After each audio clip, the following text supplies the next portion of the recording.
enlightening episode of Mindful Living where we dive deep into topics that help us nurture our minds, bodies, and spirits.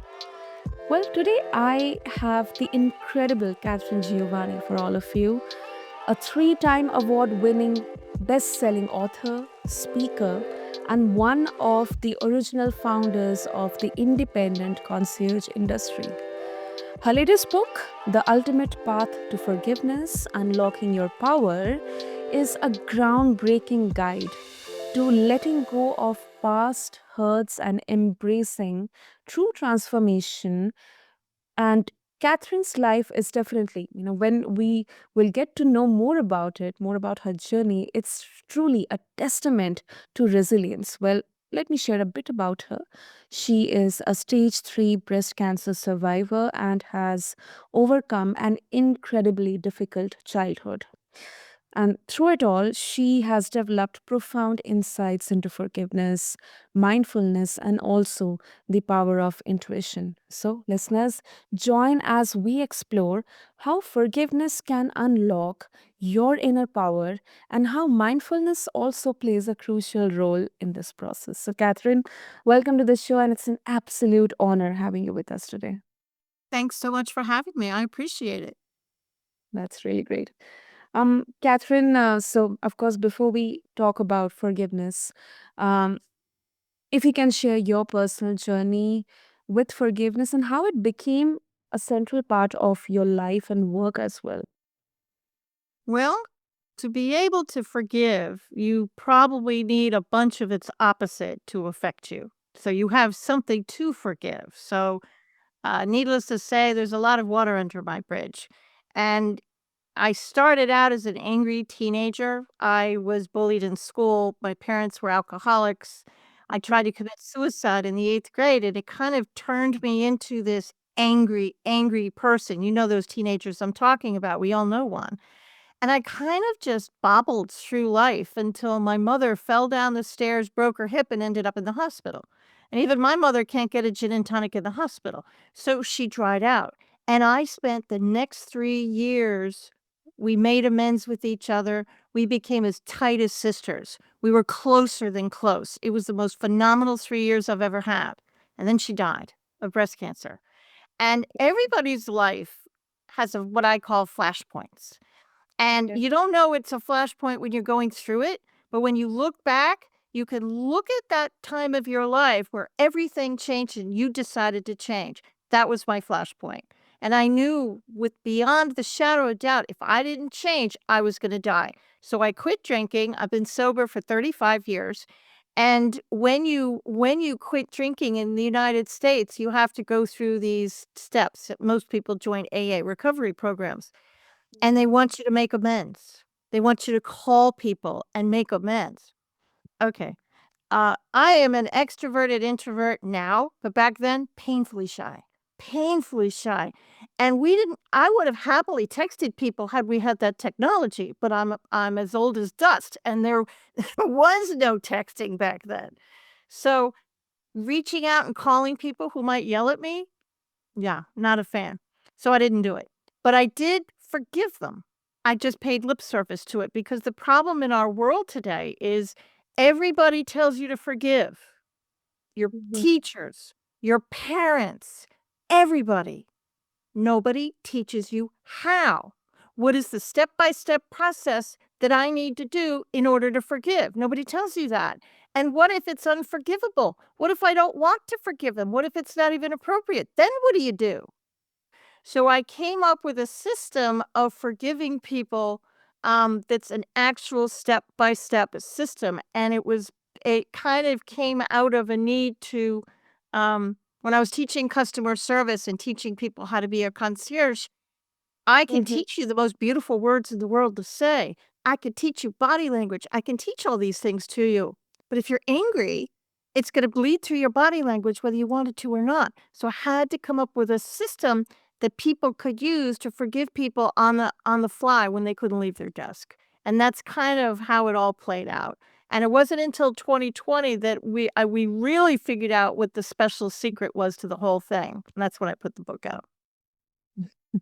It's so powerful to hear how you have turned your hardship into a source of strength. And now you're giving the gift of learning how to forgive and what exactly forgiveness is all about to all others out there. So, um, talking about your book, Catherine, it highlights a step by step process, as you mentioned, for Mhm. forgiving even the unforgivable. Yeah. So, can you walk us through a few of those steps of that process? Sure. First of all, a few principles. Just because I forgive you doesn't mean I want a relationship with you. I probably don't, to be fair. Forgiveness doesn't necessarily mean repair. Forgiveness means I need to be free of it. And here's the big one that trips 10 out of 10 people up. Just Mm, because I forgive you doesn't mean I'm giving in and saying you were right and I was wrong. It mhm, does not. It doesn't mean that I'm giving you a pass and all of a sudden coming over to your side. You're still wrong. You're still a dumpster fire, and you probably still need to make amends. Forgiveness for me means I want you out of my head. That's it. I want you out of my head. I want to stop thinking about you. I want to stop dreaming about you. That's what it means. So you see, when people see the word forgiveness, when they read that forgiveness word describing this podcast, on mhm. a 10 scale, with 10 being unforgivable and 1 being easy, every single person is thinking of their number 10 person, the one person or event that absolutely wrecked their world. And that's completely fair. But with my system, I want you to start with the easy ones and work your way up to those number 10s. I want you to start with the person who took your parking space. I want you to start with the person who stole your sandwich out of the work refrigerator. Okay. I want you to forgive the person yesterday who you just got irritated with because you were hot and it was nasty and you were just irritated. Somebody who bumped into you in the street.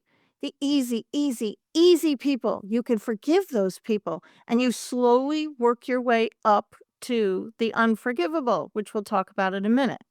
So, what I want you to do is I want you to sit down and I want you to write down on a piece of paper, and the young people listening, I know you're gonna wanna do it on your computer.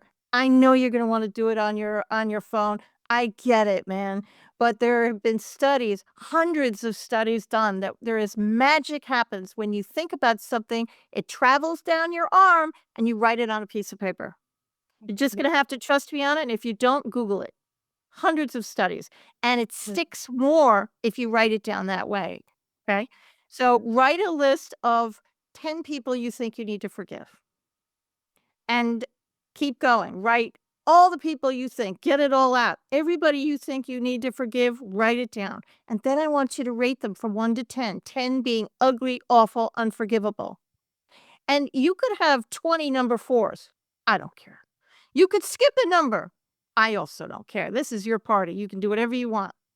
And the beauty of the system is you do not have to reach out to these people and let them know you're forgiving them. There, I've just released all your stress. You do it in the privacy of your own home. Nobody has to know. That being said, with all due respect, you can forgive dead people too, because where they are or are not doesn't matter. If they're alive and well in your head and it's a memory that's sticking in your head like sticky paper, you can forgive it. Doesn't matter where they are. So I want you to take that first name and I want you to put your hand on your heart because the words are really just for us. It's the energy behind the words that is really where the magic is. And I want you to imagine the person is in front of you. If you can't imagine, put a chair in front of you, talk to the chair. Okay. And then I want you to, if you want to say something to this person, maybe they've passed away and you want closure, go for it. Say it. Say whatever you want. But I want you to imagine the person as you knew them back then, not as the human they might be today. If you're talking to, if it's something that happened to you when you were a kid at 10 years old, talk to that 10-year-old kid, your best friend who you lost touch with. And then I want you to say my mantra. I completely forgive Martha. I completely forgive the energy around Martha. There's the special sauce. I completely forgive myself. I forgive the energy around myself. I completely forgive the energy around the entire relationship. And so it is. Amen. Go with God. End it any way you like. And then imagine that they leave the room. Now check in with your body. Are you still angry? Is it still a 1, or did it go away? Or are you doing somebody you rated a number 4? Did it go to a 3? And a friend of mine, it happened, and her number 3 person leaped up to a 7. Why? Because the brain is a magical, magical thing, and it protects you. And forgiveness is like an onion, and you just forgave the first layer. And that back closet of your mind, it's like, ooh, Catherine's ready. I'm going to open up this back closet. I'm going to flood her brain with memories. Okay, now you have to make another list. It is what it is. But this is the special secret sauce behind the whole method is energy. Einstein said energy is neither created nor destroyed. It just transforms from one thing to another. So when you get angry, what does everybody think happens? It leaves our mouth and it dissipates. And quite honestly, none of us even think twice about it. We're just mad and we yell. Well, that energy hangs in your field. And everything on our planet has energy, including this little silver microphone has an energy field around it. And that's when I get so many people who come up to me and say, Catherine, I did the work. I did forgive them. You did. But they're not staying forgiven, are there? There's triggers. And you saw something and you remembered something and you saw their name and it triggered the memory and now you're back in the saddle and you're angry again. You have to forgive them all over again. What happened? You were done, you thought. You didn't forgive the energy. That's the secret. You didn't forgive the energy. That's the secret to the whole thing. And for anybody who doesn't believe me, in the interest of time, I have all sorts of scientific studies in a chapter in the book that you can read that back up what I'm saying. Wow. Wow. I think this definitely gives such a refreshing perspective on the way of forgiving or the idea of forgiving. Because there are so many misconceptions attached to it. Oh, yeah. Many people think forgiveness means forgetting or excusing the harm done to them. And yes, I if hate I that one. You're not gonna forget anything. I don't know one human, and it's not just because I'm from the United States and I'm originally from New York. We're not forgetting anything. But it's nobody can. I don't think I mean, maybe there's a unicorn human on the planet somewhere who can, but what I can promise you is utilizing my method, you can remove the emotional charge. That's how you know you've forgiven somebody. You can look at their name on a piece of paper, on social media, or run into them at a party or an event, and you won't care. And you're gonna look at it and you're gonna catch yourself because usually when you see this name or this person, it triggers you and if it takes you a week to come down from the ceiling, but you're not gonna care. Happened to me with an ex-business partner of mine, and I saw her name on Facebook, and I looked at it and I thought, "I don't care." And I was amazed that I don't care. And the unforgivable, that's a completely different kettle of fish. The unforgivable are a bear. They are hard, and you're not gonna get a number 10 person down to a 1 overnight. Not gonna happen. This is a marathon. It is not a sprint. This could take a minute. You could get the 10 down to a 9, down to a 7 if you chip away at it. Um, and this is the other special sauce, what people don't know about forgiveness. When I said everything is forgivable, I actually meant it. You can forgive people, places, and things. Let me give you an example. I'm driving down the road, and instead of turning left to go to my office, I decide to take another route. Okay. And it takes me by my old school. And I was bullied in that school. This is one of my memories. Surprise, shocker. And by the time you get to your office, you're grumpy. But you had a perfectly normal morning. You were in a perfectly good mood. There's no reason for you to be grumpy, but you are. Why? Because the sight of the building triggered you, and you don't even realize it. So how do you fix that? Okay, well, maybe the bully is one of your number 10 unforgivable people. So you don't want to forgive the bully, and maybe you don't even want to forgive the energy around the bully. That's how angry you are. Maybe it's something really horrible. Pick apart the memory. Pick out other parts of the memory and forgive it. Forgive the school building and the energy around the school building. Forgive the table, the desk, the chair. Forgive the people that stood around and didn't help you and the energy around all of these people. Needless to say, this is gonna take a minute. You can forgive the date on the calendar. You can forgive the city. You can forgive your childhood home. I still haven't forgiven my number 10 person, but I have slowly started to pick away at the memory, so that number 10 might be down to a number 9, and I still haven't forgiven the number 10 person yet.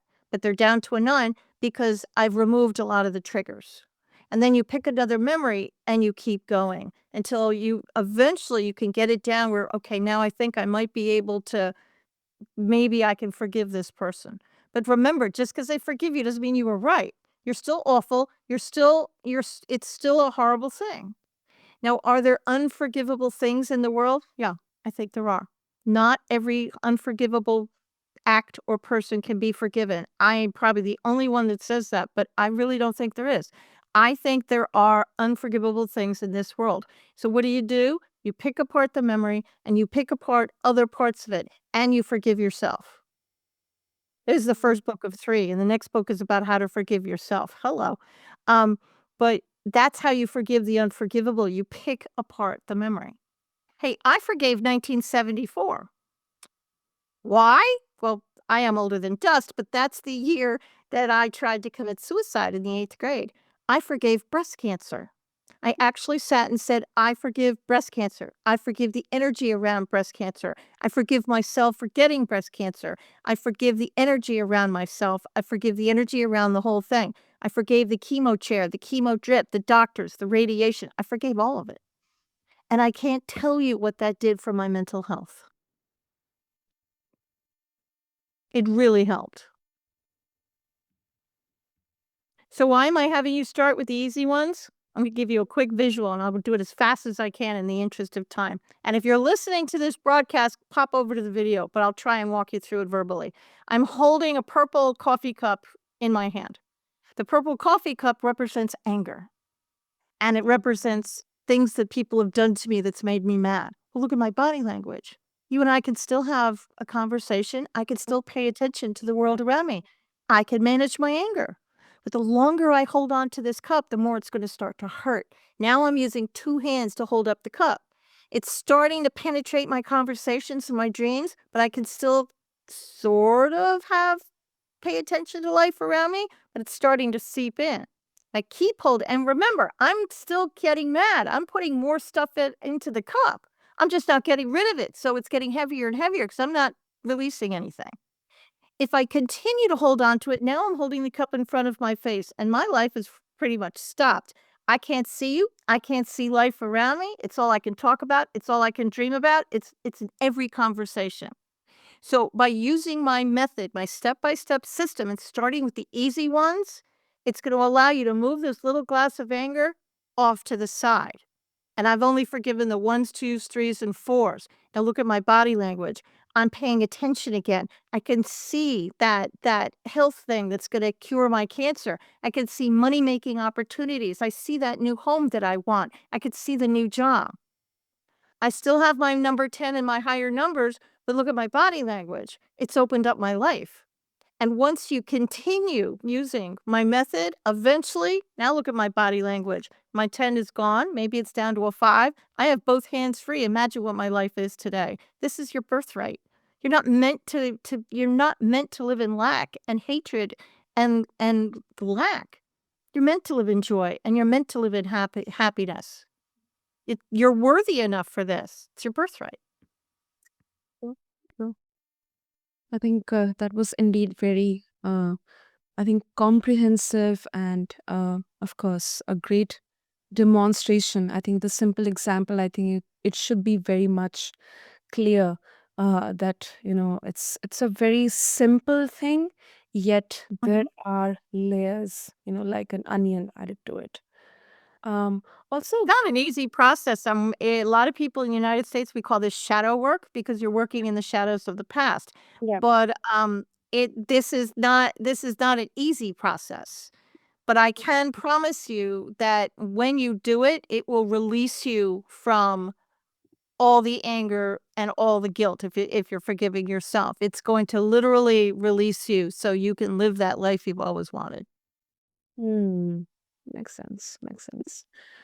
Also, how does mindfulness enhance or support the forgiveness process? Because I personally believe the connection between both these, uh, you know, uh, aspects, they are fascinating. I imagine a lot of people who practice mindfulness, they will definitely have their emotions at, bay, more of a controlling their own emotions. So, do you have, and what's your perspective on that? In order to write your list, you have to sit quietly with your technology off. There is an off button, people. And if you're twitching at the side at the thought of turning your phone off, just mute it for me. I just don't want it to chirp or ring or dance on the desk. And I want you to be alone. And I will listen to that little bird on my shoulder. I will sit very quiet. And I'm not meditating exactly, but I will sit really quietly with a pen in my hand and my paper. And I will let my mind go where it wants. And I'll listen to the sounds in the room. I'll listen to the sounds all around me. I'll listen to my breathing. And I will get extremely mindful. And then using my intuition, I'll write down the names. I have no judgment on any of the names that I write down. And obviously, you're going to write down the tens first because that's where your head is. Everybody's is, and everybody does it. It's like, oh, I'm going to write this with my father and my mother. Took a while to forgive my parents, but they go first. And family can mess you up, right? But Yeah. keep writing the list and keep letting your brain come up and letting your heart and that little bird on your shoulder come up with the names. Don't judge it. Just let it go where it wants to. And then you rate everything. Because at the end of the day, your intuition it's how I get through life. I wrote a book on that too, because of course I did. Shocker. And it's called The Little Bird on Your Shoulder, and it teaches people how to tap into their intuition. But the thing about mindfulness, it's very hard to be mindful if anger is blocking it like a lead shield. Mm. Very hard to hear your intuition, to hear what your heart is telling you to do if anger is blocking it. So, one of the benefits of forgiveness is it will allow you to become more mindful. It will allow your heart to show you the way more. So, don't let your brain talk you out of something your heart is telling you to do. Tell your brain to hush. Because at the end of the day, trusting your heart is the way to live life, in my humble opinion, and being mindful and allowing that energy to come through is how I live my life. Mm. When it's not always possible. Things, will make you angry, and we're all human, and humans irritate other humans and that kinda thing. Yeah. But I do this practice every night before bed. I want you to do it before bed because your body will heal itself while it's sleeping. And I really don't want you to do more than 10 because once that anger energy has to go somewhere. So, most people, when they do this practice, get super tired, which is why I want you to do it before bed. Some people, I'll be as polite as I can, are in the bathroom for a little bit. And it's not that you've eaten a piece of bad fish. Your body is literally clearing the anger energy from your body. So just allow it to happen. Mm. Great, great. And also, before we wrap up, Catherine, what advice would you give to someone listening to this conversation who feels stuck and they're unable to move on past deep pain or maybe resentment? I want you to say the following words every night for the next 5 days. I completely forgive myself for not being able to forgive and the energy around this thought. Say it 3 times every night. And what's gonna happen is that back closet of your brain is gonna open up and you're gonna start getting flooded with memories. And they may not be names, but they might just be memories. Forgive the memories. Write down the memories that come to your head. But there's always something to forgive. How about the person who maybe you love football? Okay, we call it soccer. I know you guys call it football. And maybe your team lost last week. Forgive the team. Start there. But listen, people, You are worthy enough to live a life of joy. You are worthy enough to have that beautiful house and a great job and money in the bank. This is your birthright. We're not meant to be poor. We're meant to be living in joy, however, whatever that means to you. It's your birthright. You are worthy enough to do this practice. Whatever you're beating yourself up for, put that as a number 10 and start with the ones because it's going to open your life. That's such a compassionate advice. Such a compassionate advice. And I encourage all of our listeners to adopt the practice of, if in case you are feeling stuck or you're unable to forgive someone or maybe your past self or your memories, anything, just follow the practice which Catherine advises us today. And Catherine, if our listeners would want to connect with you and explore about your book and also your upcoming book, which is on forgiving ourselves, how they can do that. You could go to Amazon to buy the book, and I have the audiobook because I understand not everybody wants to read a book. I have the audiobook, the paperback, and the ebook available. You could go to my website, and my first name, thanks to my mother, is spelled a little bit strangely. Thank you, Mom. And it's spelled Katharine Giovanni.com. And everything is on my website. Lovely, lovely. We'll have the details in the show notes, Catherine. And thank you. Thank you so much for this captivating conversation and also sharing your personal journey, your wisdom. And I think your insights into forgiveness, mindfulness, they're really, really inspiring and they do offer hope, in the face of adversity. So thank you. It's my pleasure. Thanks so much for having me. And to all of our listeners, reiterating that healing doesn't happen overnight, as Catherine rightly said. So every step counts, every small step. Don't forget to check out Catherine's latest book, The Ultimate Path to Forgiveness, Unlocking Your Power. You can refer to the show notes along with this episode. And if today's conversation connected with you, we would love to hear your thoughts and experiences. So don't forget to subscribe to us, leave us a review, and stay tuned for more such conversations only on the Mindful Living. Thank you.